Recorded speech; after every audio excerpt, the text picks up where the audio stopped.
Good morning, friend. I hope you're doing well. It's 4th of July, early in the morning, about 6 o'clock. I slept a little bit later than normal today. Lisa and I have some sort of super nasty head cold, and we're hopefully on the mend, but I can't go more than about 30 seconds without sneezing or coughing or something. So I'm not going to bring you a full-length exposure to my voice today, but something funny happened yesterday. I released an episode, and I recorded some music from the computer to play at the end of that, a Hillsong song, and I decided to try to mow a little bit yesterday because I knew the storm was coming again, and our yard looked like the jungles of Laos or Cambodia or something. It was just super tall, and so I just was really committed to trying to get out there and mow, and so I was listening to the podcast on my headphones because I always check it to make sure it sounds okay, make sure that I uploaded the file correctly and all that. And I realized that I must have left the microphone open while I was recording that music onto the end of the podcast because I heard myself cough a couple of times. Nobody should have to hear that. But I realized, I released an episode without all the way checking it before, and obviously that's because I was not feeling well or whatever. But it reminded me of an episode that I released last year around this time about the waveforms, or the shape of the words that we say, and how important it is to investigate and inspect them and make sure that they're appropriate and that they're right and that they're good. And so I just thought, since I can't really talk, I've already paused this several times to edit out sniffles and coughs. Since I can't really talk right now, I'll bring you that, and hope you have a great 4th of July. I hope you don't even hear this for a few days because you're not even taking the time to listen to a podcast because you're doing something more fun on 4th of July on Independence Day in the United States. There's wisdom in the waveforms. It's a good episode to check out. I'll put some music at the end for you and hope that whenever you get around to hearing this, that it's helpful to you. And I went back and edited out that cough so you can't hear it. So if you listen to the episode that released on Sunday now, you won't hear that because I had the wisdom to go back and look at the waveforms, and you can too, my friend. You just have to start today. But this past week, it's just felt like there was this wall up about getting these things done. So right now, we got a window. We're going to do it. So I apologize if I sniffle a little bit. Well, it's ironic. What we're going to talk about today is what it looks like when you record something and the waveforms that get created and the wisdom in learning to look at those things. And it's funny to say that we're going to talk about the quality of recording on a day when my voice sounds not its best, but it is what it is. And there is some wisdom in learning to look back at what you've created before you release it, and understanding the value of good editing, and that how that editing can turn into even producing better content from the start. And we're going to have to talk a little bit about the mechanics of how a podcast gets done, so you can understand what I'm talking about when I say that there's wisdom in looking at the waveforms. But we're going to do that, and as always, we're going to start today. Hey, are you ready to change your life? If the answer is yes, there's only one rule. You have to change your mind first. And my friend, there's a place where the neuroscience of how your mind works smashes together with faith, and everything starts to make sense. That place is called self-brain surgery. You can learn it, and it will help you become healthier, feel better, and be happier. And the good news is, you can start today. Thanks, Lisa. Hey, so glad to have you listening today. I'm Dr. Lee Warren, and I live in Nebraska in the United States of America with my incredible wife, Lisa, my father-in-law, Tata, and the super pups, Harvey and Lewis. I'm a neurosurgeon and an author, and I'm here to help you harness neuroscience, the power of your brain, faith, the power of your spirit, and good old common sense to help you lead a healthier, better, happier life. Listen, friend, you can't change your life until you change your mind, and I'm here to help you learn the art of self-brain surgery. To get it done, you can get the show notes and more at drleewarren.podbean.com. That's drleewarren.podbean.com. And if you like the show, please subscribe so you never miss an episode, and tell your friends about it. If you tell 2 or 3 friends this podcast was helpful to you, imagine how much good we can all do around the world together. I'm Dr. Lee Warren, and I'm here to help you change your mind so you can change your life. Let's get after it. All right. So when I record a podcast, I don't just push play and play it out into the world. I actually go back and listen to it again. I have to edit it. I have to make sure that I didn't say something incorrectly. Once in a while, I'll read a Bible verse, for example, Proverbs 3:1, and I'll say, this is Proverbs 3:1. When I go back and listen to it, I'll realize it was actually Proverbs 1:3, and I'll have to go fix that. Or occasionally I'll miss one and somebody will email me and say, hey, by the way, you said X and it was Y. And, I had to say, oh, Jiminy, how did I miss that? Right? So I go back and edit it to make sure that it's as good as it can be, that it's as accurate and tight and good and that the quality is high for you so that you have a good listening experience, right? To make sure I save the file properly, to make sure it's as good as it can be. And part of that process is that I visually inspect the waveforms in the software. And what does that mean? So when I talk into the microphone, somehow there's some magic of engineering that my sound is turned into an electrical impulse that travels down a cable and goes into a box, a mixer, that allows me to mix the different sound levels if I'm talking to another person or if I'm going to play a sound effect like the theme music like this. Right? I can adjust that volume up or down with the mixer, or I can make it stop altogether. So I got these buttons, I've got all this control, this ability to change what the sound sounds like. And that mixer audio, then the digital impulse of all of that electrical stuff that used to be my actual voice is now a digital impulse inside the mixer that goes down a cable into the computer into a program called Logic. Now, Logic is a program by Apple. There's lots of different kinds of digital audio workstation software, DAW.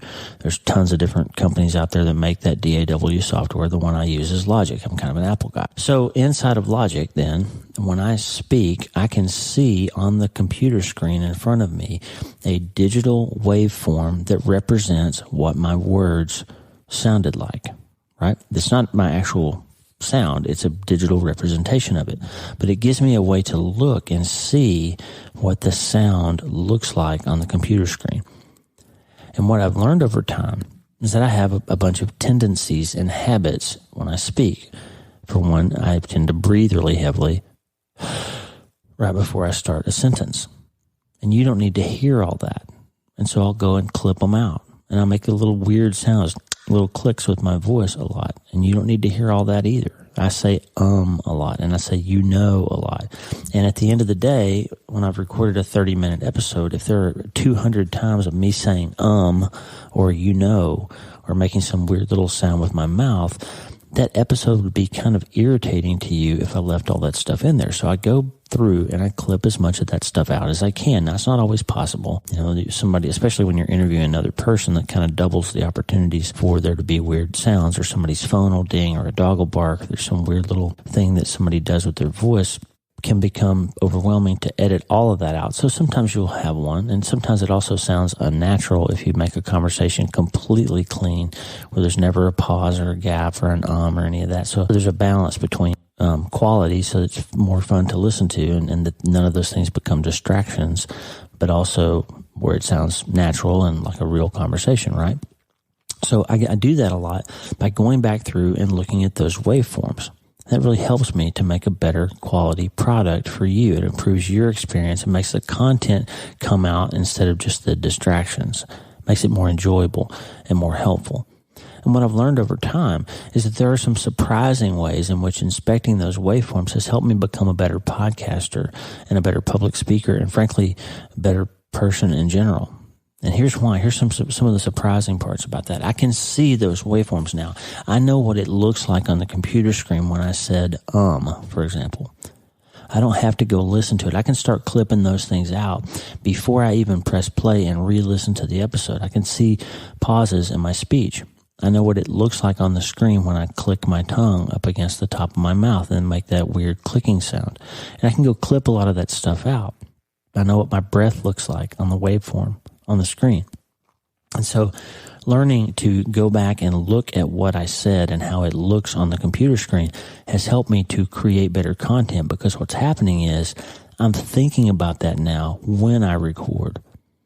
Now I'm starting to say, wait, I know I have a tendency to take a big breath right before I start talking. I know I have a tendency to say when I'm trying to think. And so I'll think about that before. I begin with the end in mind, like a good writer, and I start creating the content with less edit points necessary from the start. Sometimes it filters into what I do the night before. Like if I'm going to record in the morning, I say, I probably ought to go to bed a little bit earlier so that my voice will sound better tomorrow, so I'm not so tired. it starts changing the way I behave. If I'm thinking about what that waveform is going to look like and what the ultimate end point of the product that I'm trying to create for you looks like, it changes my behavior on the front end. I've learned to look for long periods of silence. Sometimes when I'm thinking or I try to look up a verse or whatever, I end up having a 5 or 6 or 7 second pause before I go on to say the next thing. You don't need to hear all that because it'll be annoying when you're trying to work out and there's a big gap in my sound, right? You don't want to hear that. So basically, all of this filters into how I behave and what I say while I'm recording, because I realize it's going to be a lot easier to produce this episode if I don't have 300 edit points to fix, right? I only got 10. It's a lot more efficient if I just fix it up front and don't say 647 times in a 30-minute episode, right? And then I've noticed also that it starts to filter into my daily speech. I'm aware of my tendencies because I have taken that time to go back and listen and look at what I've said before. It makes me more aware of the things that I say when I'm saying them to you in the real world, in the operating room, in the office, in my conversations with my wife and my friends. I'm more aware of some of my tendencies. You also should apply this to video, by the way. If you ever do public speaking, watch yourself on video. Record yourself sometime and have a conversation with somebody else and look at what you do with your face. I have this weird tendency to look off to the left for a second when I'm thinking, when an interviewer asks me a question, and I've gotten better about not doing that by watching the videos of myself having been interviewed. So then I'm trying to be more careful with how I look because I realize I look pretty weird when I do that thing when I'm looking off to the left. So if you think about and you take the time to go back and inspect the waveforms, the video, the audio, the digital representations of what you've done, it helps you get ahead of that on the front end so that you're better when you're doing it in real time. It just makes everything better. This idea of looking at the waveforms for me has improved the quality of my conversations and my writing overall and in my behavior in my real world. Now, not surprisingly, the Bible has a lot to say about what we say. There's tons of scripture. I'm going to put a bunch of them in the show notes, but I'm just going to read you a few of them. Proverbs 10:19 is one. When there are many words, transgression and offense are unavoidable. But he who controls his lips and keeps thoughtful silence is wise. This idea that the more things you say, the more opportunities there are to make mistakes. And when you make mistakes, it's sometimes unwise if you don't try to do something about them. Control your tongue, control your mouth, and be silent when you need to. Proverbs 11:9, evil words destroy one's friends, but wise discernment rescues the godly. Proverbs 15:4, gentle words bring life and health, but a deceitful tongue crushes the spirit. Friend, this is why I'm here. I'm bringing you this podcast because I want to give you, in a world of pain, in a world full of hard stuff, you need some gentle words to bring life and health. And you need somebody who will shoot straight with you, who's going to tell you, yeah, it's going to be hard. Here's how we navigate those things. And why do I know? Why do I have the credibility to say that? Because I've been to war, because I've been divorced, I've been blown up, I've been shot, I've had PTSD. I have found true love, and I've done it right the second time. And I lost a son. And I've been through the hardest thing a parent can go through. And so I want to share some of that stuff with you. I want to bring you some gentle words, but also the words you need to do the surgery to put your heart back together when it's hard. Proverbs 16:24, kind words are like honey, sweet to the soul and healthy for the body. You need some of those kind words. Proverbs 18:21, death and life are in the power of the tongue, and those who love it will eat its fruit. So there's a lot to be said about what we say. Proverbs 18:4, a person's words can be life-giving water. Words of true wisdom are as refreshing as a bubbling brook. Proverbs 12:18, there is one who speaks rashly like he thrusts a sword, but the tongue of the wise brings healing. And Jesus in Luke 6:43, 44, 45, for there is no good tree which produces bad fruit, nor on the other hand a bad tree which produces good fruit, for each tree is known by its own fruit. For men do not gather figs from thorns, nor do they pick grapes from a briar bush. The good man out of the good treasure of his heart brings forth what is good. Why am I saying all this? I'm saying if you start looking at the words that you say, if you think about them, if you're going to get to, if you could see in front of you what those words actually looked like after you said them, and you had an opportunity to go edit them and clean them up and get rid of some of those bad waveforms and the big gaps and the weird things that you do with your mouth and the sounds that you make, and you could actually produce a better version of what you said before it has the impact on another person that it's going to have, wouldn't it change everything? Proverbs 21:23 says, "Whoever keeps his mouth and his tongue keeps himself out of trouble." I could get in a lot of trouble if I just said whatever came to my mind and released it out into the world and didn't take the time to go back and re-listen and edit and look at those waveforms and tighten them up and make sure that my content was going to be helpful to you and not harmful. James 3:5 says, "In the same way, the tongue is a small thing that makes grand speeches, but a tiny spark can set a great forest on fire." That the words that you say, that can seem inconsequential, but that can actually turn into some huge thing in somebody else's life if you're not careful. Or James 1:26, "If you claim to be religious, but don't control your tongue, you're fooling yourself, and your religion is worthless." So friend, the words that we say, the way that they sound, the impact that they have on other people matters. It matters so much that we be careful with what we say, because one day we're going to give an account of our careless words. Romans 14:12. "So then each of us will give an account of himself to God." Matthew 12:36. "But I tell you that every careless word that people speak, they shall give an account for in the day of judgment." So my friend, the entire point of this little episode is this. Think about what you say. Think about how you say it and the impact it's going to have on others. Keep in mind what those waveforms look like, and start thinking about how much easier it would be to just say what you need to say the right way first, because it is so much more difficult later to go back and try to fix it. The editing process is harder than just saying it correctly the first time. And remember that while I can fix the waveforms and make an episode better before I release it, once I push upload and those words are out there, it is impossible for me to change how they made you feel. Now I can come back on another episode and correct myself or try to explain something differently. But once you've heard those words, it's pretty much in there. It's in your memory. You know what I said, and the way it made you feel is part of your life now. And so it's better if I fix it up front. And this is, by the way, this is also true what we say to each other in the real world in real time. It's best to clip those things out before they have a chance to hurt someone. And this waveform metaphor doesn't just apply to words.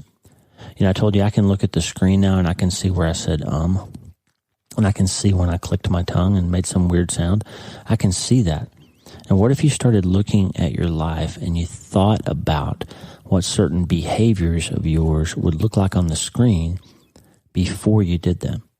Okay, every time I do this thing, it produces that outcome, and I have to go try to edit it and fix it and apologize for it and repent of it or deal with it in some way. So why don't I just start trying to make this episode of my life better before I record it? Why don't I start clipping those things out before I let them happen, to begin with the end in mind? Now, my main purpose on this podcast, my driving force in everything I do for you, is to be the guy who brings you the good word. Ephesians 4:19 says, "Let no corrupting talk come out of your mouth, but only that such as is good for building up others, as it fits the occasion, that it may give grace to those who hear." I'm here to try to bring you the good word. And in order to do that, I often have to edit what I've said. Looking at the waveforms gives me a powerful tool to be able to do that. And I want you to take that into your real life. Think about what it's going to look like on the screen and let that get into your head before you create those words.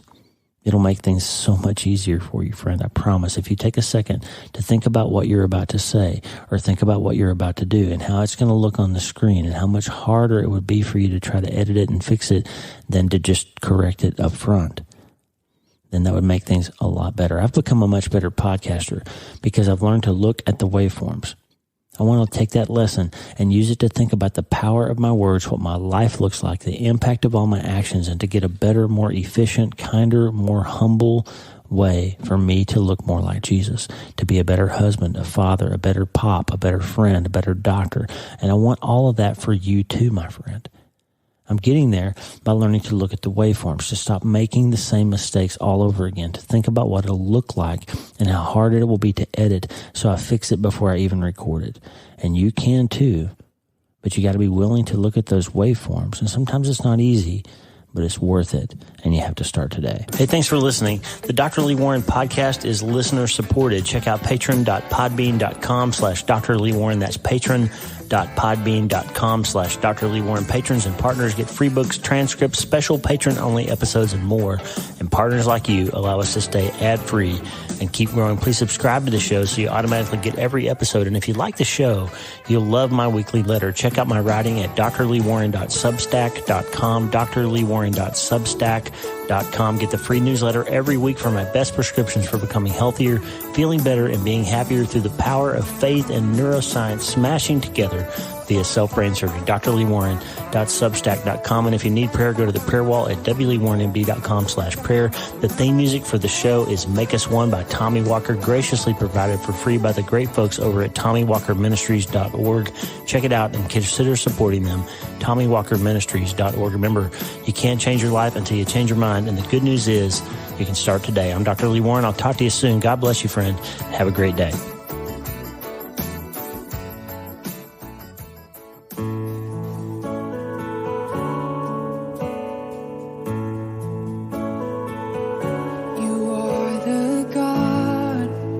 With healing in your wings, you are the God who makes the blind to see.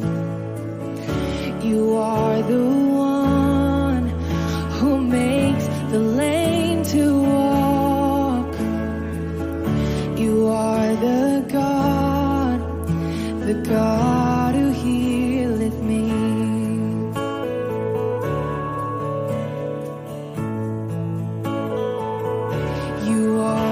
Same yesterday, today. So let your power fall again, I pray. I touch the hem of your garment as you pass. Come make me whole, renew me, Lord, restore. And I believe, oh, I believe your healing hand is touching me. And I receive, yes, I receive. And you're the God who healeth me. Oh, yes, you are. You are the God who heals me from within. My broken heart will shout your praise again. These chains of sadness, they're being now released, Lord, as I'm enveloped, God, oh, in your love and peace. And I believe, yes, I believe your healing hand is touching me. Oh, and I receive, oh, I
give you my thanks for touching me.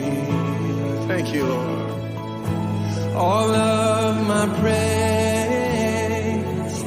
and thankfulness that you're the God who healed me, that you're the God who healed me. Ooh.